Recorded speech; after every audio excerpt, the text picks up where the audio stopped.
Before we go to the episode, let me tell you something. Shoppers' expectations are skyrocketing, and so are the opportunities to innovate.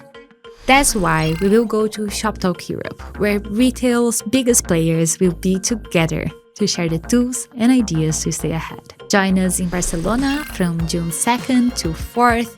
You can learn more about it at shoptalkeurope.com. Now, let's go to the episode. Today on OFFBounds, we'll talk about a 200-year-old brand that has set many new standards for its country. Today on OFFBounds, we have the CDO, Carla Graça. She is responsible for everything digital for a very international brand. About 75% of their sales are international, and they own 6 direct websites as well as 38 stores. We have a lot to talk about: automation, AI, personalization, and I can't wait to share more with you. Here's Paula Macadi, and this is episode 56 of my show. Welcome to OFFBounds. Carla, thank you so much for being here. Welcome to our studio in Lisbon. Welcome to OFFBounds. Thank you for having me. It's a pleasure to be here and to meet you, Paula. Finally, right? I've been trying to contact you for so long, so it's super cool. For our audience that they aren't familiar with Vista Alegre, how would you describe the company? In short, Vista Alegre is a high-end tableware and home decor brand. But in fact, it's much more than a brand because it's part of history and culture in Portugal. It's also a global brand.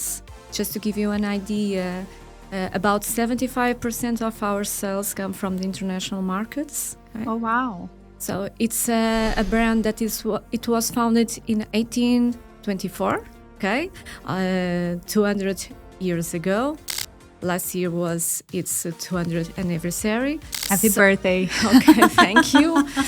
It's an old brand. It combines heritage and innovation. Very good. So it's basically, I saw somewhere saying that it's the Hermes of Portugal. It takes the name of the country, the heritage of the country, and they're beautiful pieces, right? Yeah. And who are, it's a 200-year company. I'm sure you have been through many transformations to get here. I was reading that it started as someone asking the king if they could have Vista Alegre. So that makes a lot of history for sure. Who are Vista Alegre's customers nowadays? On the B2C side, we are talking about individuals who value art, design, culture, and high-end products. If we are talking about B2B, we cater retailers, companies, and an important segment is hotelware, where clients seek for high-quality products and also bespoke pieces tailored to their needs. So it's hotels all over the world, or Yes, all over the world. We have very famous restaurants, 3-star Michelin, and 5-star hotels. We are present worldwide. Vista Alegre, you can find Vista Alegre, for instance, in several department stores, like Harrods in London, Neiman Marcus in US, Lafayette Galleries, like in Dubai. So we are present all over the world, and we even sell online.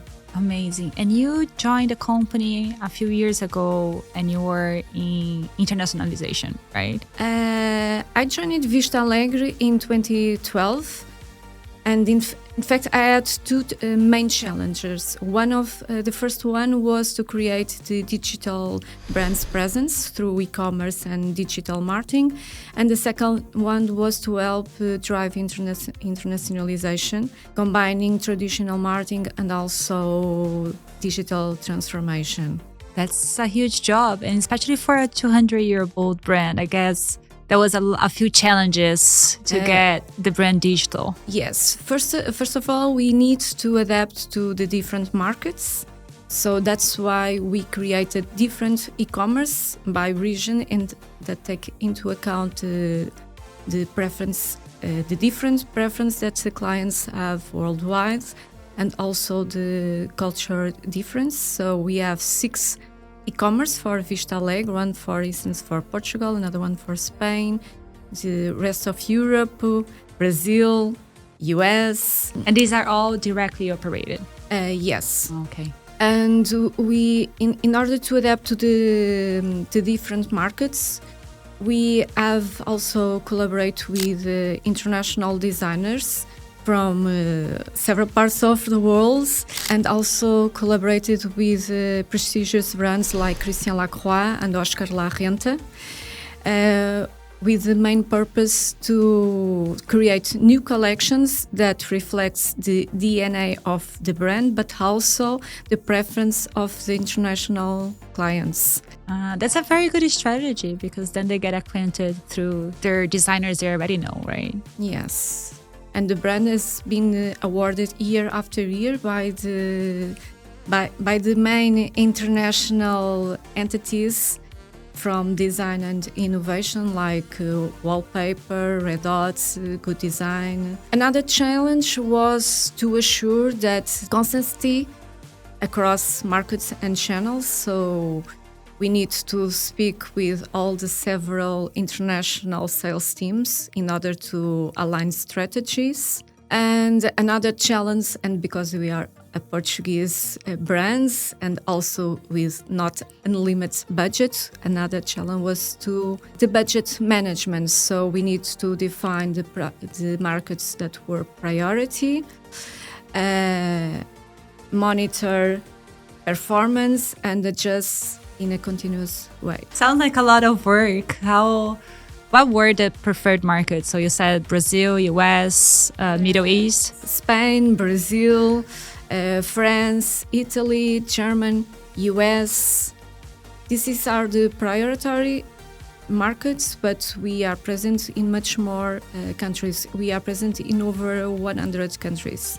Yeah, and you have several brands, right? Like you're not only, like Vista Alegre is a group, so you have other brands as well. You were just telling me before that you have Bordalo Pinheiro. Yeah, the two main brands are Vista Alegre and Bordalo Pinheiro. Bordalo Pinheiro is also a table hair and home decor brand, but it has a DNA different from Vista Alegre. Vista Alegre is more sophisticated, elegant. It's more serious, but not boring, okay? I love it. Like, I'm a consumer. And Bordalo Pinheiro is a bold brand. If you know the brand, because it's inspired in nature. For instance, we have plates that are cabbages and tomatoes and fruits. I think I have some at home. It wasn't like I got it as a gift, so. Also a old century brand. I know that you are the CDO, you do all the digital work for the brand now. What are the current work that you are doing in your digital channels? Besides digital marketing, I'm focused on delivering a better experience to the clients. So we are implementing, for instance, a new CRM system that will enhance the vision that we have from the clients. We will have a better 360-degree vision of the clients. We have already a 360 vision of the clients, but we want to integrate more channels and all the data that it's in separated silos. So in order to have a better vision of the clients and deliver a personalized experience. Yeah, and I saw that you talk a lot about, in different events, that you talk a lot about automation and personalization. I'm sure it's included in this strategy that you have. You've been using some AI tools, right? At the first sight, you may think that it's not personal. AI doesn't sound personal, but it's indeed the opposite. The AI tools enable us to be more empathic with the clients. And if you think what is to be empathetic? That was my following question. Thank you. What is to be empathetic?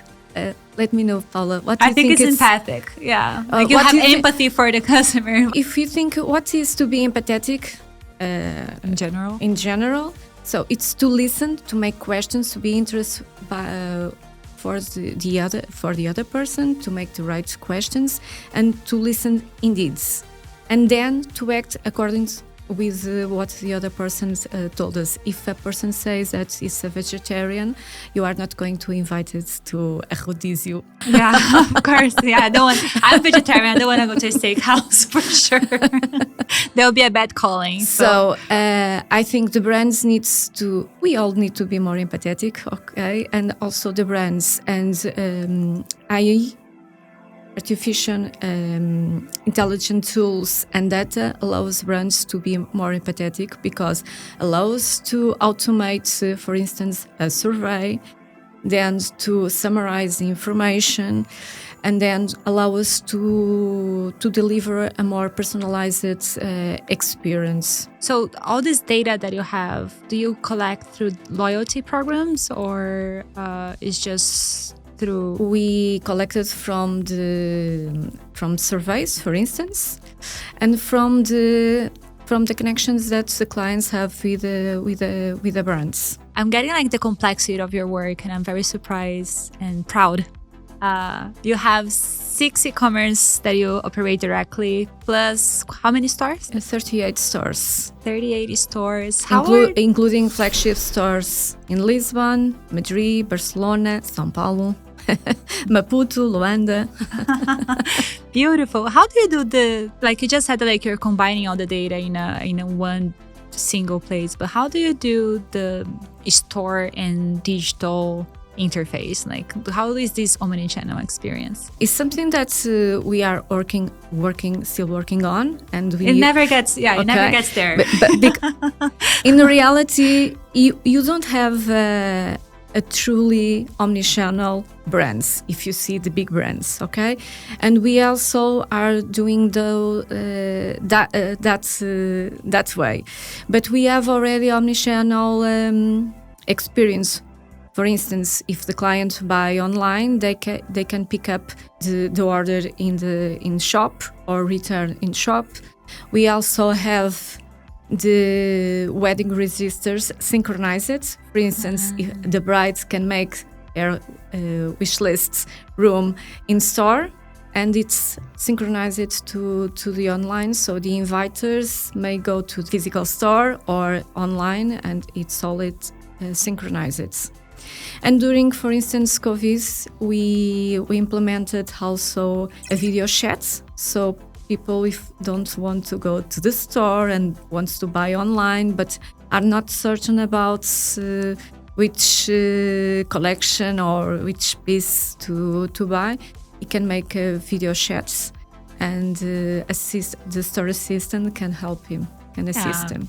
I would totally use that because if you see the prices there, they take some consideration. It's not something you buy for $10 or €10. So it's nice to you have to think about it for a while. You have to think, you have to ask questions, how it looks, what's the size, where is it from, what's the story behind, right? Like, because you have different collections, different stories for each piece, as I remember. Yes. Very nice. The store assistant can help you defining, I have already this collection.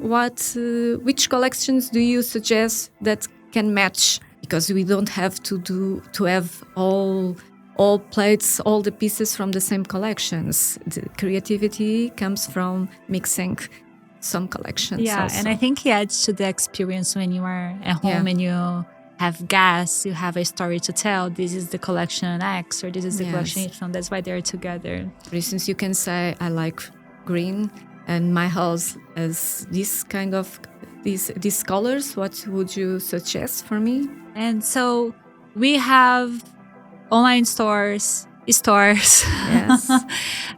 We are present also in department stores and other stores. And I was reading that Cristiano Ronaldo is now part of the company to internationalize. Yes, 10% of Vista Alegre, okay? And then he also bought some parts of Vista Alegre Spain, and he's going to have 50% of Vista Alegre Middle East. Amazing. Well, that's a huge step. Yes. Yeah, I'm sure everybody, if somebody didn't know Vista Alegre, now they do. Yeah, for sure. And so for AI, I think I just came back from NRF in New York, and the topic was so much on AI, on how to implement. I think like we got to the point where we are seeing the results of AI. I think people are implementing this last 18 months, and now you're seeing some results. Have you seen any improvement? Yes, it's enabled to productivity, and also we realize that personalization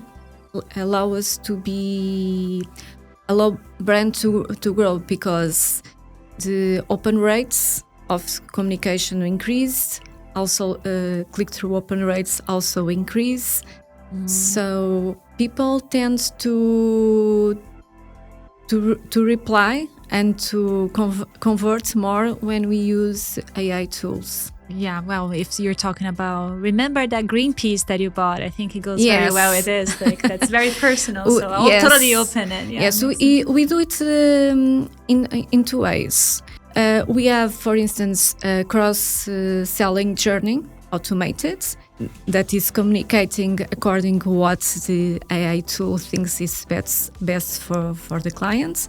But we also do manual segmentation. So, because we work with Salesforce, and AI features are Einstein, and I joke with that, and I say, Einstein, it's very clever, but it's not an interior designer. So well, we are the ones who are going to tell that and help that customer what collection mix can match with his. So you need the human sensibility of this. Yes. Yeah. So we send a beautiful picture and of a tableware where we mix the collections that he has bought with new ones in order to give him inspiration. Very good. We have to blend AI with human touch at the end. My job is to talk to leaders all the time, and I feel some are still resistant to implementing it because they're afraid or something. Yeah.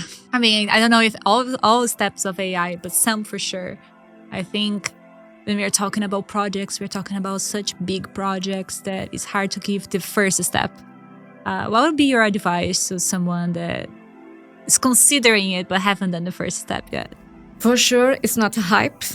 The brands that don't take advantage of AI tools will be left behind. And when you are dealing with thousands of clients or millions of clients, I think it's impossible to deliver a personalized experience tailored to their needs if you don't use AI and data. It's really important that brands implement AI tools, and there are lots of tools, even free. For at least start with the free tools and then go to the individually thing. Yeah, you don't have to change your whole supply chain at once, right? Yes, brands need to have a 360-degree vision of the clients, and only are going to have that if they implement AI tools. Yeah, I also think a lot of brands don't have enough data to work with AI, but that we don't have that problem. Yeah, and then like they That's have the opposite. to, yeah, then they have, or they don't know exactly the data they need. Yeah, because you have to gather all the information that you have from the clients, not only from the in-store and the online store, but also from when he contacts the sales team, when he contacts the customer service, the social media. So we need to have all this information that is separated in different silos in one infrastructure, and with real insights that allow brands to deliver a better service. And what is next for? It seems like you have everything together for the future. Yes, 2025. It is going to give Vista Alegre lots of work for the team. So we are going to implement a new online store because this one has already 10 years. 10 years, it's too long for in a digital world. So you're going to re-platform? Yes, we are going to implement a new online store, and also that integrates AI features that allows to deliver a better experience.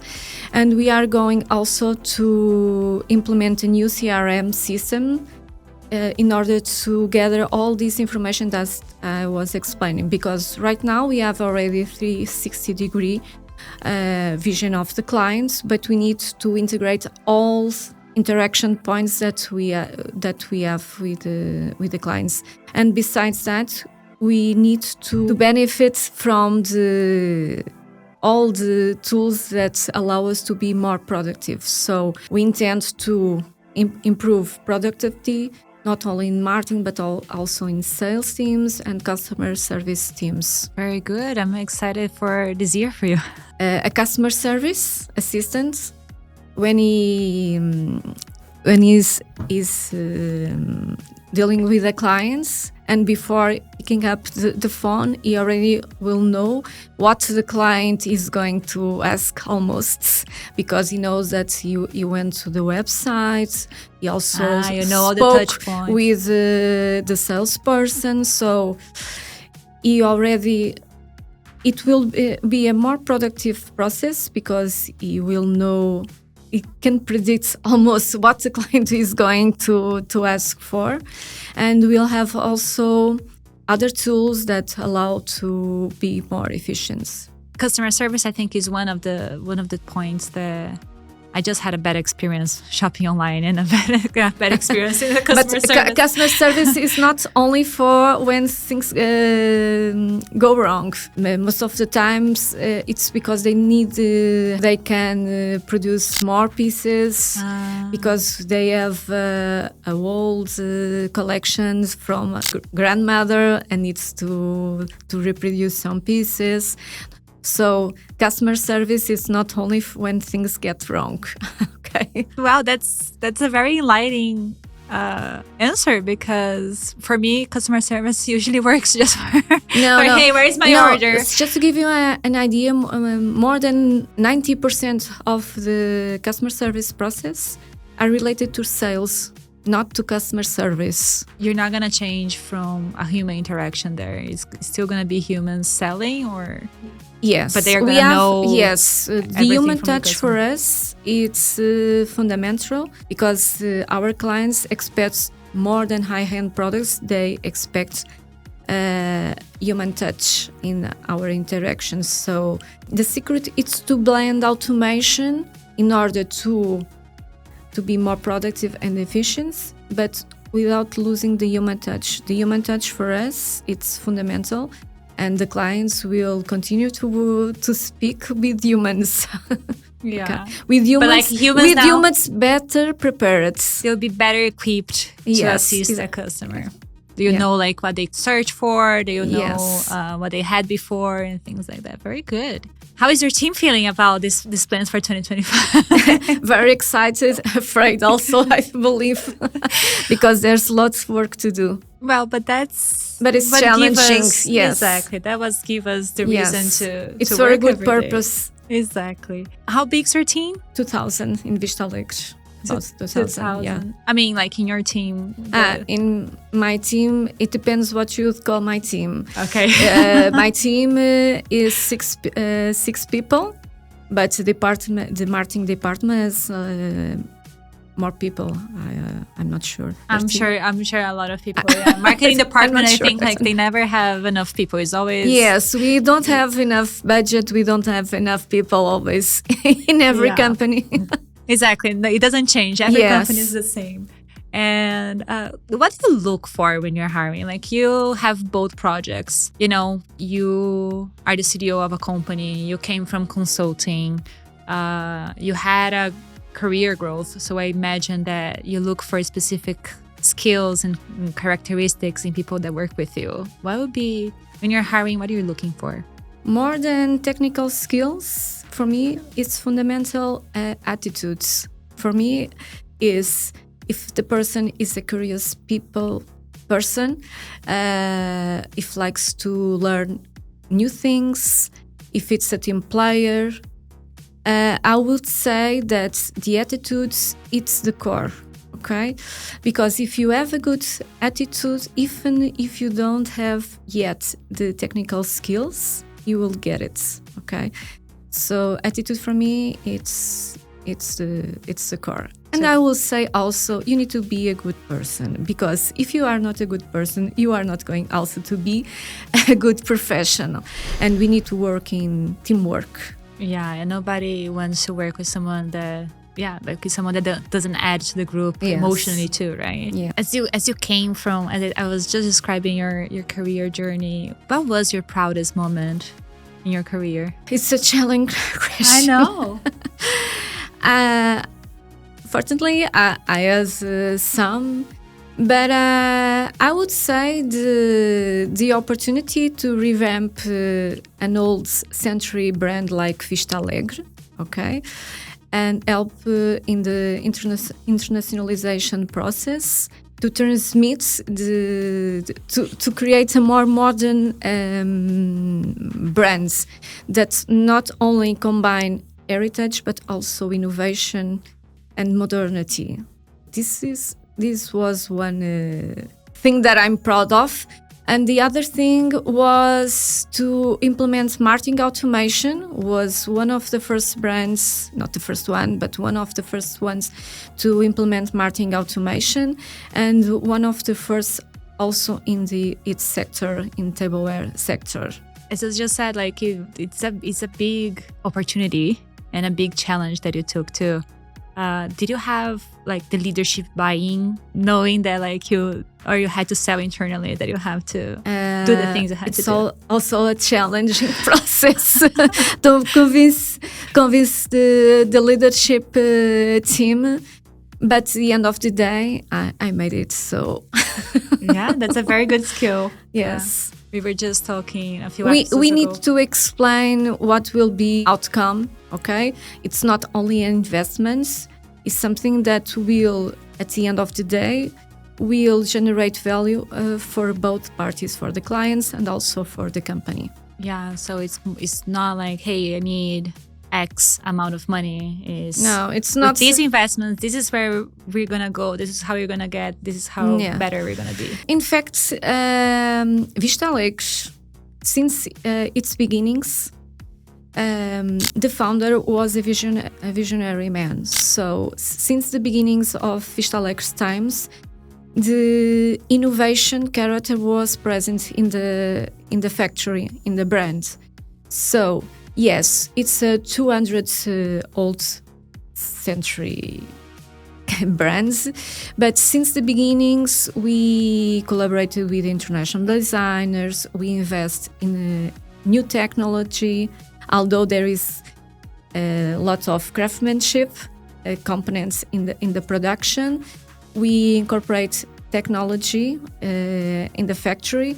We are the most technology advanced factories in the sector. So not only in the factory, but we need to implement innovation in the other supply chain.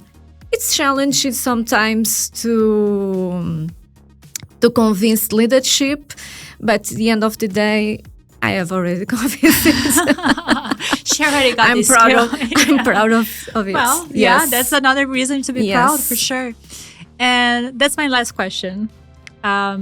If you could give one advice to someone that is starting now, what would it be? I would say to be curious, embrace continuous learning, okay?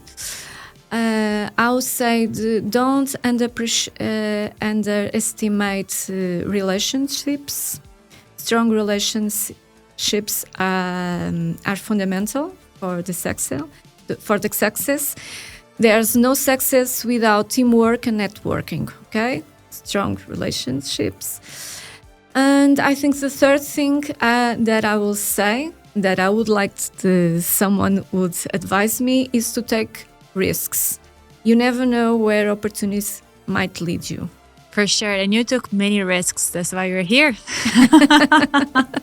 Congratulations, Carla. It was a pleasure to have you here. And I can't wait to tell more about Vista Alegre to everyone here. And congratulations, and look forward to seeing the advancements in 2025. Okay, thank you very much, Paula. Nice to meet you too.